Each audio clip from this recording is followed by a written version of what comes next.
ધરમદેવ કિશોરીમલ આનંદ. આ નામ કદાચ આજની યુવા પેઢીને, જેઓ મોબાઈલમાં સતત રમમાણ રહે છે, તેમને ખ્યાલ નહીં હોય. પણ જો હું એમ કહીશ કે આપણે વાત કરી રહ્યા છીએ દેવ આનંદની, તો કદાચ નવી પેઢીએ નામ સાંભળ્યું હશે, ફિલ્મો નહીં જોઈ. જી હા, દેવ આનંદનો ગુરુવારે એટલે કે 26 સપ્ટેમ્બરે જન્મદિવસ છે. ભારતીય સિને જગતના ટેલેન્ટેડ અને મોસ્ટ ચાર્મિંગ પર્સનાલિટી ધરાવતા દેવાનંદ વિશે થોડી વાતો મુંબઈ સમાચારના ડિજિટલ પ્લેટફોર્મ.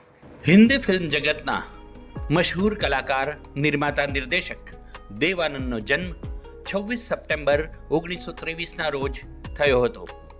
દેવાનંદને ભારતીય ઇતિહાસમાં સૌથી મહાન અને સૌથી સફળ અભિનેતા ગણવામાં આવે છે. સિનેમા 6 દાયકાથી વધુની કારકિર્દીમાં તેમણે 100થી વધુ ફિલ્મોમાં કામ કર્યું અને તેઓ ભારતીય સિનેમાના ખૂબ જ સફળ અભિનેતા, દિગ્દર્શક અને ફિલ્મ નિર્માતા હતા. તેમના પિતા કિશોરીમલ આનંદ વ્યવસાયે વકીલ હતા. તેમણે સરકારી કોલેજ લાહોરમાંથી અંગ્રેજી સાહિત્યમાં સ્નાતકની ડિગ્રી મેળવી અને દેવાનંદના ભાઈઓ ચેતન આનંદ અને વિજય આનંદ પણ ભારતીય સિનેમામાં સફળ દિગ્દર્શકો રહ્યા. તેમની બહેન શીલકાંતા કપૂર પ્રખ્યાત ફિલ્મ નિર્દેશક શેખર કપૂરના માતા છે.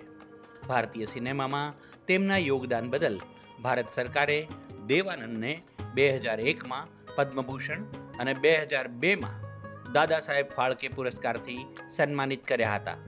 તેઓનું નિધન 3 ડિસેમ્બર 2011ના રોજ લંડનમાં થયું હતું.